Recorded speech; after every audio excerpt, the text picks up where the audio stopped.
Good morning dear students.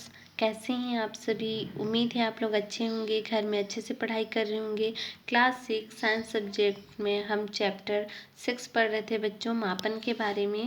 बच्चों, हम मापन में 6.6 मात्रकों के अपवर्तक तथा गुणज, इसके बारे में पढ़ना था, इस टॉपिक के बारे में। ठीक है, तो हम मात्रकों के अपवर्तक तथा गुणज को देखेंगे। हम जानते हैं कि लंबाई का मात्रक मीटर है ना बच्चों? आप सभी को पता है लंबाई का जो मात्रक होता है वो क्या है? मीटर होता है। खेल के मैदान की लंबाई तथा चौड़ाई मीटर में मापी जाती है। इसी तरह किसी भवन की ऊंचाई भी मीटर में मापी जाती है। यदि हम ऊंचाई को मापें बच्चों, तो किसी भी भवन की, है ना, या फिर जितने जो बिल्डिंग्स बने होते हैं, घर बने होते हैं, तो उनकी जो ऊंचाई होती है उसे हम मीटर के द्वारा ही मापते हैं। तो मान लीजिए कि आपको अपनी किताब की लंबाई मापनी है ना? तो किताब की लंबाई 1 मीटर से बहुत कम है ना? तो मान लो कि किताब की जो लंबाई होती है वो 1 मीटर से बहुत कम होती है, तो ऐसी लंबाइयों को छोटे मात्रकों में लिखना अधिक सुविधाजनक होता है। मानक मात्रकों से छोटे मात्रक को उस मात्रक का क्या कहते हैं? अपवर्तक कहते हैं। ठीक है, जो मानक मात्रक होते हैं बच्चों, उससे छोटे मात्रक को उस मात्रक का क्या कहते हैं? अपवर्तक कहते हैं। तो हम क्या देख रहे हैं? मात्रकों के अपवर्तक तथा उसके गुणज के बारे में पढ़ रहे हैं, है ना? तो हम देखते हैं बच्चों, सेंटीमीटर मीटर का क्या है? अपवर्तक है। मीटर क्या है? हमारा लंबाई का मात्रक मीटर है, पर जो क्या है, जिसका लंबाई बहुत छोटा होता है, ठीक है, तो उसे हम किसके द्वारा मापेंगे? सेंटीमीटर। तो ये जो मीटर का अपवर्तक क्या है? सेंटीमीटर है ना? यहाँ पर हम संकेत के साथ देखते जाएंगे बच्चों। मीटर, 1 मीटर बराबर कितना होता है? 100 सेंटीमीटर। ठीक है, 1 मीटर बराबर 100 डेसीमीटर। यहाँ पर स्मॉल cm, जितने भी मात्रक होते हैं बच्चों, हम पढ़े थे कि जितने भी मात्रक होते हैं उन्हें हम स्मॉल लेटर में लिखते हैं। ठीक है, यहाँ पर 1 डेसीमीटर बराबर 10 सेंटीमीटर, है ना? 1 सेंटीमीटर बराबर 10 मिलीमीटर। तो ये जो सेंटीमीटर, 1 मीटर का जो 100 सेंटीमीटर है, 1 मीटर का जो हमारा 10 डेसीमीटर है, तो ये सब क्या है बच्चों? ये अपवर्तक है ना? जो मात्रक होते हैं, है ना, जो मानक मात्रक होते हैं उनके छोटे मात्रक हैं। ये छोटे मात्रक को ही हम क्या कहते हैं बच्चों? अपवर्तक कहते हैं। तो ये छोटे मात्रक हैं। अब मान लीजिए कि आपको दो शहरों के बीच की दूरी मापनी है। इतनी लंबी दूरी को मीटर में मापना असुविधाजनक होगा, इसलिए मीटर से बड़ा मात्रक सुविधाजनक रहेगा। मानक मात्रक से बड़े मात्रक को उस मात्रक का क्या कहते हैं? गुणज कहते हैं। तो बच्चों, मात्रकों के उस मात्रक को, जो छोटे मात्रक होते हैं ना, मात्रकों के छोटे मात्रकों को क्या कहते हैं? हम अपवर्तक कहते हैं। और मात्रकों के बड़े मात्रकों को, जो मानक मात्रक होते हैं बच्चों, उससे भी बड़े मात्रकों को हम क्या कहते हैं? गुणज कहते हैं। तो यहाँ पर देखिए, जो मानक मात्रक से भी बड़े मात्रक को हम क्या कह रहे हैं? उस मात्रक का गुणज कहते हैं। जैसे कि 1 किलोमीटर, 1 किलोमीटर, ठीक है, 1000 मीटर। ठीक है, तो 1 किलोमीटर बराबर कितना होता है? 1000 किलोमीटर। किलोमीटर मीटर का क्या है? गुणज है, गुणा किया हुआ है, गुणज है ना? तो 1 मीटर बराबर 1000 मीटर। इसी प्रकार द्रव्यमान को ग्राम स्मॉल जी तथा मिलीग्राम स्मॉल एम जी में मापा जाता है ना? द्रव्यमान को हम किस में मापते हैं? ग्राम, है ना, तथा मिलीग्राम में मापा जाता है। ये किलोग्राम के अपवर्तक हैं, है ना? ये किलोग्राम के क्या है बच्चों? अपवर्तक है, मतलब कि मानक मात्रक जो है उससे छोटे होते हैं, है ना? द्रव्यमान को ग्राम या फिर मिलीग्राम से मापा जाता है। तो ये जो ग्राम या मिलीग्राम है, ये क्या है? ये किलोग्राम के ही अपवर्तक हैं, मतलब छोटे मात्रक हैं, है ना? 1 किलोग्राम बराबर 1000 ग्राम। तो ये किलोग्राम मानक मात्रक क्या है बच्चों? बड़ा है, और ये क्या है? स्मॉल है, छोटा है। ग्राम जो है इसे हम अपवर्तक कहेंगे, है ना। ऐसी 1 ग्राम तो 1000 मिलीग्राम, तो ये जो मिलीग्राम है ये भी क्या है बच्चों, ये भी किलोग्राम के अपवर्तक हैं। अधिक द्रव्यमान वाली वस्तुओं जैसे लकड़ी, कोयला आदि के द्रव्यमान को, यानी द्रव्यमान मतलब आप लोग समझते हैं वजन, भार, है ना। वजन, भार को ही द्रव्यमान कहा जाता है। तो हम जैसे लकड़ी देखते हैं, कोयला देखते हैं, तो इन सभी का जो द्रव्यमान है बच्चों, इन सभी का द्रव्यमानों को हम किलोग्राम के गुणज जैसे क्विंटल, टन आदि में मापा जाता है। तो बच्चों अब हम क्या देखेंगे, द्रव्यमान वाली वस्तु देखेंगे जो भार, अधिक भार होती है, जैसे लकड़ी, कोयला, है ना। तो इनके द्रव्यमानों को जो किलोग्राम के गुणज, जैसे कि इसके गुणे जो किलोग्राम है, इनके गुणज क्या होते हैं, क्विंटल होते हैं, टन होते हैं, है ना। तो 1 क्विंटल बराबर कितना होता है, 100 किलोग्राम। तो 100 किलो को हम कितना कहते हैं बच्चों, 1 क्विंटल। तो ये किलो क्या है, हमारा मानक मात्रक है, और जो क्विंटल है हमारा ये मानक मात्रक का गुणज है ना। इसी प्रकार से हम 1 टन, है ना, 1 टन बराबर 10 क्विंटल या फिर 1000 किलोग्राम, है ना। 10 क्विंटल को हम कितना कहते हैं, 1 टन। 1 क्विंटल को हम 100 किलोग्राम कहते हैं, और 1 टन, 10 क्विंटल को हम 1 टन कहते हैं, है ना। तो 1 टन बराबर 10 क्विंटल या फिर 1000 किलोग्राम, ठीक है।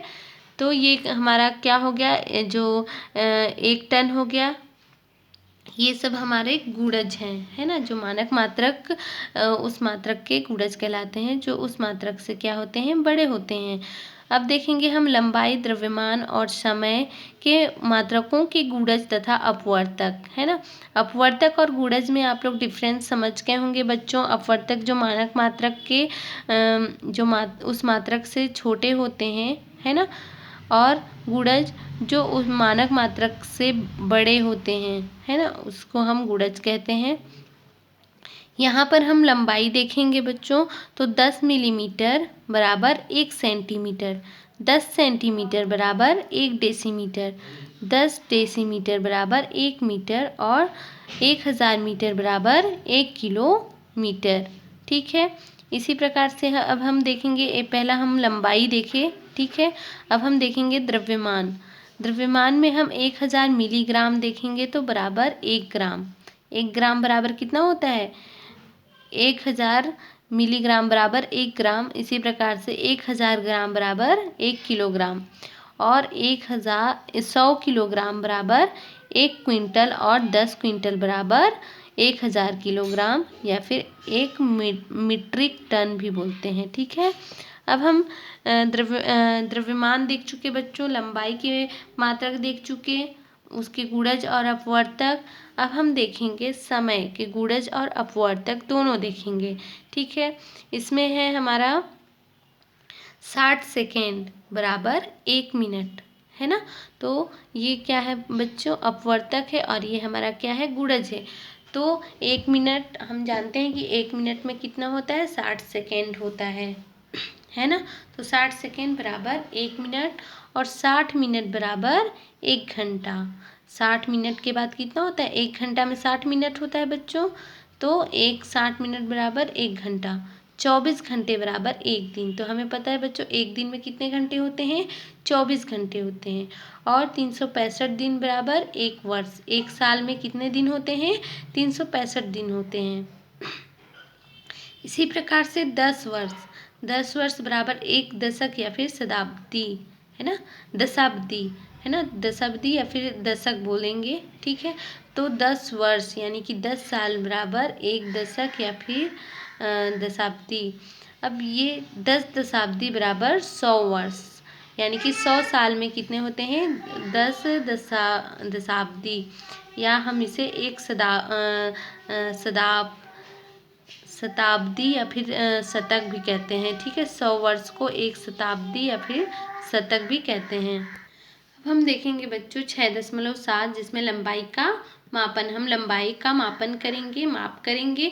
दैनिक जीवन में लंबाई के मापन हेतु विभिन्न युक्तियों जैसे मापक, फीता, टेप भी बोलते हैं जिसे हम, मीटर, छड़, मीटर, स्केल, पैमाना आदि का उपयोग किया जाता है। ठीक है, ये जो फीता टेप है, मीटर छड़ है, मीटर स्केल है, इसका हम उपयोग कहाँ करते हैं बच्चों?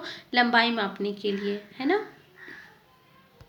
किसी वस्तु की लंबाई मापने के लिए उचित युक्ति का चयन किया जाना चाहिए। यदि हम कोई भी वस्तु को मापते हैं बच्चों, तो उसकी जो वस्तु की लंबाई मापने के लिए हमें क्या करना चाहिए? उचित युक्ति का चयन करना चाहिए, किया जाना चाहिए। जैसे कि वृक्ष के तने का घेरा या फिर छाती की माप के लिए फीता अधिक उपयुक्त होगा, है ना। इसलिए हमें किससे मापना चाहिए? फीता से मापना चाहिए, तने का घेरा को या फिर छाती की माप लेनी है तो, है ना। मीटर स्केल नहीं, पेंसिल की लंबाई मापने के लिए मीटर स्केल का या फिर ज्यामिति बॉक्स का स्केल उपयुक्त होगा। ज्यामिति बॉक्स के स्केल की लंबाई 15 सेंटीमीटर होती है ना। जो बॉक्स होती है बच्चों, स्केल बॉक्स की स्केल की जो लंबाई होती है वो 15 सेंटीमीटर की होती है। आप लोग यहाँ पर डायग्राम में भी देख सकते हैं, जो ये स्केल है ये 1 से लेकर 15 सेंटीमीटर की होती है। तो हमें जो बॉक्स की स्केल होती है उसे हमें ज्यामिति बॉक्स की स्केल की लंबाई 15 सेंटीमीटर होती है, इसलिए हमें मीटर स्केल के द्वारा माप सकते हैं। इसका 1 सेंटीमीटर 10 बराबर भागों में बटा होता है। आप लोग देख सकते हैं जो 1 सेंटीमीटर है, यहाँ से यहाँ तक मान लो 1 सेंटीमीटर, यहाँ से यहाँ 1 सेंटीमीटर हो गया। ठीक है, तो जो 1 सेंटीमीटर कितने भागों में बटा होता है? 10 भागों में बटाया होता है। 1 2 3 4 5 6 7 8 9 10। ठीक है, इस प्रकार प्रत्येक भाग 1/10 सेंटीमीटर बराबर 0.1 सेंटीमीटर या 1 मिलीमीटर के बराबर होता है। यही कम से कम लंबाई है जिसे स्केल की सहायता से मापा जा सकता है। इस न्यूनतम माप को स्केल या अल्पतम माप कहते हैं।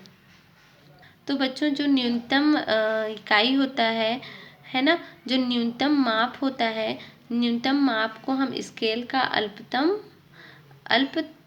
अल्पतमांक कहते हैं। प्रत्येक मापक यंत्र को उपयोग में लाते समय सर्वप्रथम उसका अल्पतमांक ज्ञात कर लेना आवश्यक होता है।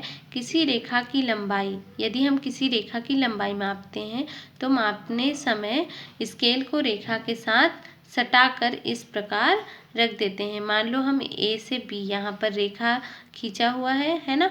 अब इसको क्या करेंगे? हम स्केल को यहाँ पर इसके समीप ले जाएंगे, इस रेखा के समीप सटाकर हम क्या करेंगे? मापन करेंगे। तो स्केल का कोई चिन्ह रेखा के एक सिरे पर हो, है ना, जैसे ये चिन्ह रेखा का जो 1 लिखा हुआ है, इस चिन्ह पर ए पर रखा हुआ है ना। तो इस सिरे पर, एक सिरे पर हो, रेखा के दूसरे सिरे का पाठ्यांक स्केल पर हम नोट कर लेते हैं। जैसे कि इस 1 से लेकर यहाँ कितना हो गया? 4 हो गया, है ना। तो इन दोनों सिरों को पाठ्यांक का अंतर उस रेखा की लंबाई के बराबर होता है। यानी कि यहाँ पर रखी हुई है स्केल 1.1 के पास, 1.1 के पास। ठीक है, और यहाँ पर कितना है? 4.0 यानी कि 4 पे, है ना। तो हम देखेंगे बच्चों, इन दोनों सिरों के पाठ्यांक का अंतर उस रेखा की लंबाई के बराबर होता है। चित्र 6.3 में रेखा ए बी का एक सिरा 1.1 सेंटीमीटर पर तथा दूसरा सिरा 4 सेंटीमीटर पर है। अतः रेखा ए बी की लंबाई 4.0 माइनस 1.1 बराबर 2.9 सेंटीमीटर होगी। यानी कि बच्चों हम जब 4.0 को माइनस करेंगे 1.1 से तो हमें कितना मिलेगा? 2.9। हम क्या करते हैं? 4.0 को माइनस कर देंगे, किससे? 1.1 को, है ना। तो हमें कितना मिलता है? 2.9 सेंटीमीटर होगी। यानी कि इस रेखा की जो लंबाई है वो 2.9 सेंटीमीटर होगी। इसी प्रकार से हम देखेंगे बच्चों, लंबाई को मापते समय निम्न सावधानियां बरतनी चाहिए। जब हम लंबाई को मापते हैं तो कौन कौन सी सावधानियां बरतनी चाहिए उनके बारे में हम देखेंगे। फर्स्ट है हमारा, स्केल को वस्तु से सटाकर उसकी लंबाई के समानांतर रखना चाहिए। तो हम स्केल को वस्तु से सटाकर बिल्कुल रखेंगे, है ना, और उसकी लंबाई के समानांतर रखना है, इस प्रकार से नहीं, है ना, नहीं तो हम अच्छे से हमें जो पाठ्यांक है हमें नहीं मिलेगा। इसी प्रकार हम देखेंगे बच्चों, यानी कि हमारा ये अ नंबर वाला इस प्रकार से समानांतर हमें स्केल को सटाकर रखेंगे तो हमें पाठ्यांक सही मिलेगा, ठीक है, और मापन सही मिलेगा। यदि हम ब का देखें बच्चों तो जो ब नंबर में ये क्या है, गलत पाठ्यांक। इस प्रकार से हमें पाठ्यांक नहीं लेना है, इस प्रकार से हमें मापना नहीं है, नहीं तो हमें गलत मापन मिलेगा, ठीक है। अब हम देखते हैं चित्र 6.4, लंबाई मापने के लिए स्केल की उपयुक्त स्थिति ऐसी होनी चाहिए, ठीक है। अब सेकेंड में हम देखेंगे, कभी कभी स्केल के सिरे टूटे हुए हो सकते हैं। कभी कभी क्या होता है, जो सिरा होता है स्केल का, ये वाला पार्ट, ये कभी कभी टूटा हुआ होता है। इसके अलावा स्केल के बार बार उपयोग से उसके सिरे घिस या टूट जाते हैं। कभी कभी स्केल का शून्य चिन्ह साफ साफ दिखाई नहीं देता है। ऐसी स्थिति में किसी अन्य सुविधाजनक चिन्ह का उपयोग करना चाहिए, है ना। कभी कभी क्या होता है, हमारा जो सिरा है वो टूट जाता है, इस प्रकार से टूट गया होता है ना, और हमारा जो शून्य वाला सिरा होता है वो दिखाई नहीं देता है। तो उस स्थिति में हम क्या मान लेंगे, ये जो हम इस स्थिति में यहाँ पर जो रखे हुए हैं सटाकर 1 पॉइंट में, हम इसे शून्य मान लेते हैं, है ना। तो ऐसी स्थिति में हम कोई भी जो होता है उसे 0 मान सकते हैं। तो बच्चों, जो कोई भी जो सुविधाजनक चिन्ह हमें उपयोग में करना चाहिए। वस्तु के एक सिरे को 1.0 सेंटीमीटर पर रखा जा सकता है। ऐसी स्थिति में वस्तु की लंबाई ज्ञात करने के लिए वस्तु के दूसरे सिरे के पाठ्यांक में से पहले सिरे के पाठ्यांक को घटाना होगा। हमें क्या करना है, जो दूसरे सिरे का पाठ्यांक है उसे हम पहले सिरे के पाठ्यांक से घटा देते हैं। जैसे ये यहाँ पर हम रखे हैं तो ये पहला सिरा है और ये वाला पार्ट जो है हमारा दूसरा सिरा है, तो पहले सिरे को हम दूसरे सिरे से घटा देते हैं। तो जैसे चित्र 6.5 में पहले सिरे का पाठ्यांक कितना है, 1.0 है, यहाँ पर 1 है, 1.0 है, तथा दूसरा सिरे का पाठ्यांक कितना है बच्चों, 5.5 है, यहाँ पर 5 है, और यहाँ पर हम गिनते हैं 1 2 3 4 5, तो 5.5 सेंटीमीटर है। तब वस्तु की लंबाई क्या होगी, हम क्या करेंगे, 5.5 को पाठ्यांक, पहले सिरे के पाठ्यांक को हमें घटा देना है। यहाँ पर जितना हम लिए हैं उससे पहले सिरे को हमें घटा देना है। तो हम जब 5.5 को माइनस करेंगे 1.0 से तो कितना होगा, हमारा आंसर कितना आएगा, 4.5 आएगा, 4.5 सेंटीमीटर होगी। तो चित्र 6.5, जब पैमाने का सिरा टूटा हो तब उसका उपयुक्त स्थापन यहाँ पर से हम ले सकते हैं ना। इसी प्रकार से हम देखेंगे बच्चों थर्ड का, सही नाप के लिए आँख की स्थिति पैमाने यानी कि स्केल के जिस चिन्ह का पाठ्यांक लेना है उसके लंबवत होनी चाहिए। चित्र 6.6 में स्थिति बी आँख की सही स्थिति है, ए और सी सही स्थिति नहीं है। तो हम यहाँ पर देखते हैं बच्चों, ये हमारा स्केल है 15 सेंटीमीटर वाला, और हमें क्या करना है, बी ये सही स्थिति है हमें पाठ्यांक लेने का, या इधर से हमें नहीं देखना है ना ही इधर से हमें नहीं देखना है। तो जो सी और ए है ये क्या है, पाठ्यांक को नोट करने का ये गलत तरीका है।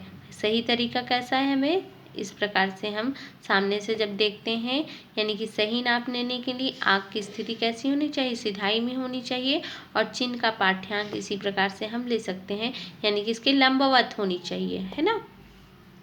अब हम देखेंगे क्रियाकलाप 3 में हम देखेंगे, आइए एक धागे की सहायता से वक्र रेखा AB की लंबाई मापें, है ना।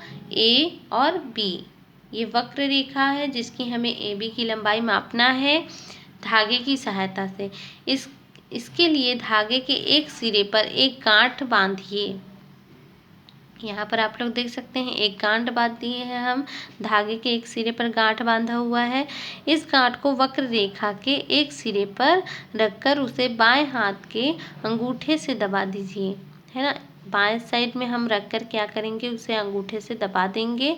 अब धागे को खींचकर उसके छोटे से भाग को रेखा पर रखिए तथा उसे दाएं हाथ से अंगूठे से दबाइए। इसके बाद बाएं हाथ के अंगूठे को हटाकर उसे इस प्रकार आगे बढ़ाइए कि वह दाएं हाथ के अंगूठे का स्थान ले ले।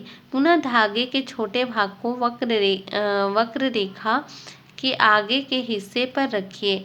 इस प्रकार आगे वक्र रेखा के दूसरे सिरे B पर धागे को पहुंचा दीजिए, है ना। ये वाला जो धागा है हमें यहाँ B पर जो है पहुँचाना है और धागे के उस भाग पर निशान लगाइए जहाँ पर यह सिरे B को छूता है। अब धागे की गांठ और निशान के बीच की दूरी को मीटर स्केल की सहायता से माप लीजिए। यही उस वक्र रेखा AB की लंबाई होगी। तो बच्चों ये हमारा क्या है, A और B ये हमारा क्या है, धागा है ना। और हमें किस प्रकार से हम जो वक्र रेखा, आप लोग यहाँ पर ये जो वक्र रेखा देख रहे हैं, ये जो डॉट डॉट में दिखाई दे रहे हैं, ये हमारा वक्र रेखा है। और किस प्रकार से हम A और B को जो हमारा धागा है इसको हम रख लेते हैं इसी वक्र रेखा पर और इसी प्रकार से हम वक्र रेखा की लंबाई को माप लेते हैं मीटर स्केल की सहायता से। अब हम देखेंगे बच्चों 6.8 आयतन का मापन, है ना।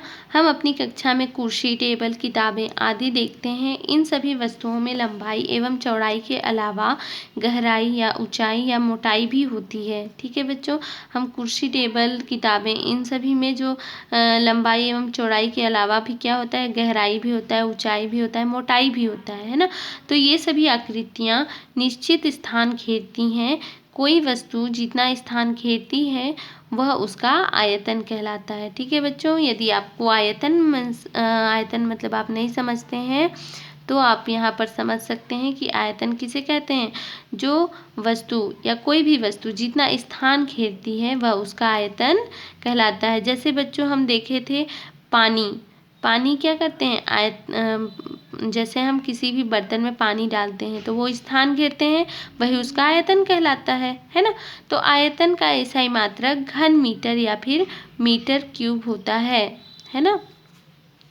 यहाँ पर हम देखेंगे द्रवों का आयतन।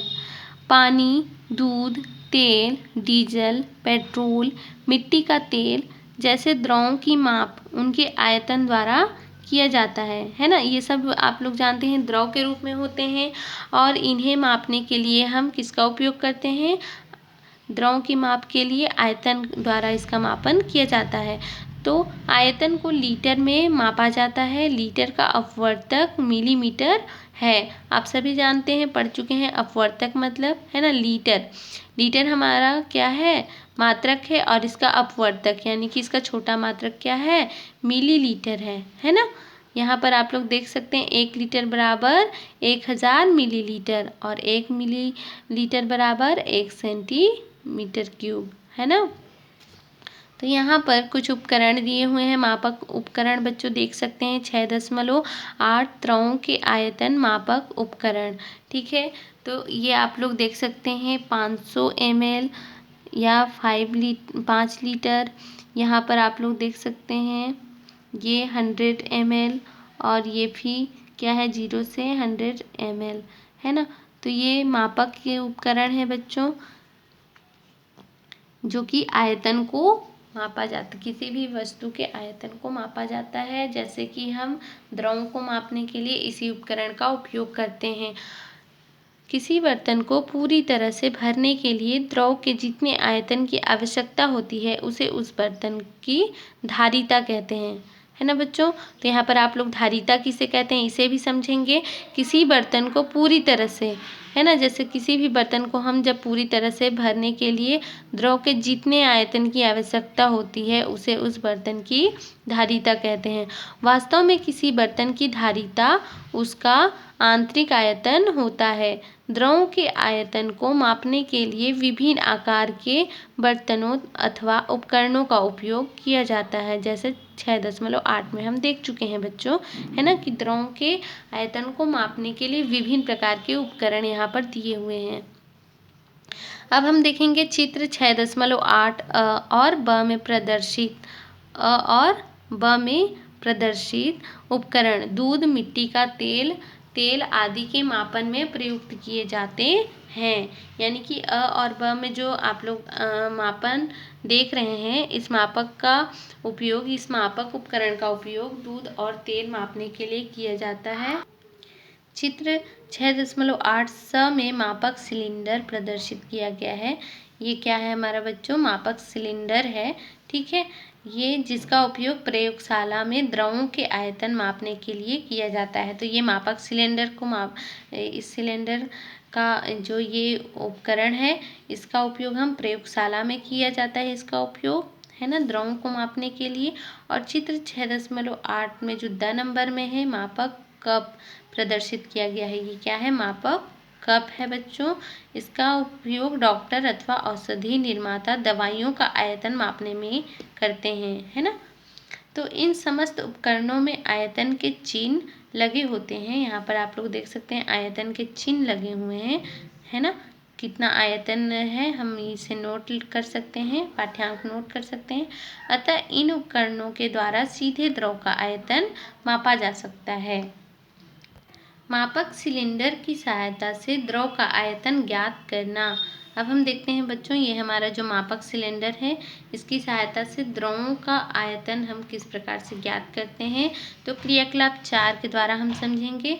मापक सिलेंडर की सहायता से किसी द्रव का आयतन आसानी से पूर्वक ज्ञात किया जा सकता है। इसकी बाहरी सतह पर मिलीमीटर के चिन्ह बने होते हैं, मिलीलीटर के चिन्ह बने होते हैं, है ना। इसकी जो बाहरी सतह है बच्चों, यहाँ पर चिन्ह ये आप लोग देख सकते हैं, चिन्ह बना होता है।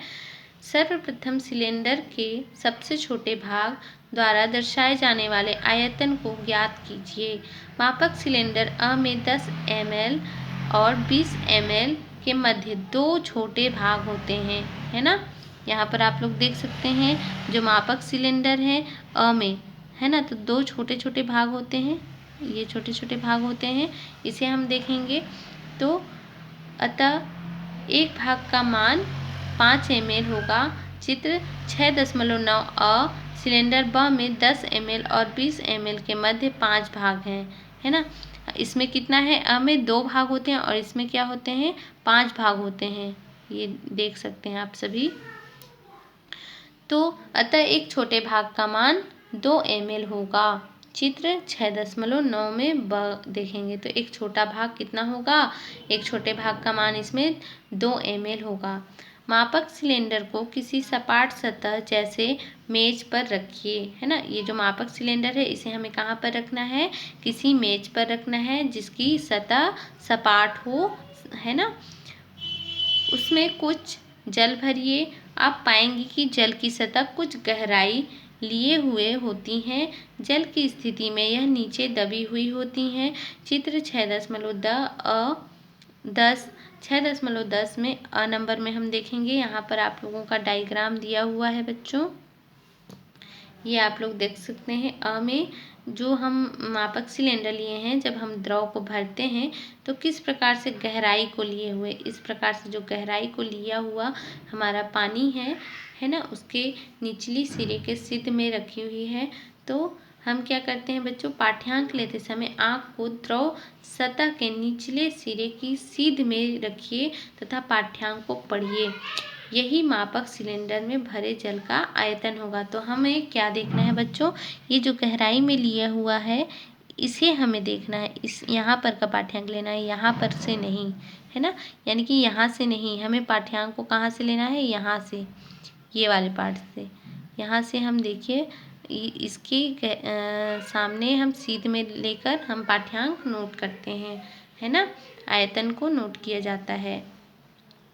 पारे का आयतन ज्ञात करने के लिए उसे मापक सिलेंडर में डालें तो उसकी जो सतह है उभरी हुई होती है। चित्र 6.10 ब ऐसी स्थिति में द्रव की ऊपरी सतह के सीध में आँख को रखकर पाठ्यांक लेंगे। तो हम किस प्रकार से इसमें देखिए, पारे को जब हम रखे हैं तो पारा का पाठ्यांक जो ऊपरी उभरी हुई सतह होती है उस यहाँ पर की जो सिधाई है ऊपरी है ना, यहाँ पर से हमें पाठ्यांक को नोट करना है। और इसमें जब हम द्रव को डालते हैं तो जो निचले गहराई में जो होती है यहाँ से पाठ्यांक को नोट करना है। तो आप लोग समझ चुके होंगे बच्चों। अब हम क्रियाकलाप 5 हम नेक्स्ट वीडियो में पढ़ते हैं बच्चों यहाँ पर कुछ क्वेश्चन दिए हुए हैं 7 और 8 नंबर के, जिसमें है रायपुर और बिलासपुर के बीच की दूरी व्यक्त करने के लिए आप लंबाई के किस मात्रक का उपयोग करेंगे। तो बच्चों अभी हम लंबाई के मात्रक के बारे में पढ़ें तो आप लोग इसका आंसर आसानी से बता सकते हैं। तो आप इसका आंसर लिखकर मेरे अपने कॉपी में लिखकर मेरे नंबर पर सेंड करेंगे। और एक क्वेश्चन है 2 रुपये के एक सिक्के की मोटाई दर्शाने के लिए आप लंबाई के किस मात्रक का उपयोग करेंगे, है ना। तो इन दोनों में लंबाई के मात्रक का उपयोग बताना है बच्चों। तो ये 2 क्वेश्चन है 7 और 8 नंबर का। आप लोग मेरे नंबर पर इसे बनाकर आंसर बताकर सेंड करेंगे। ठीक है बच्चों, बाय बाय, टेक केयर।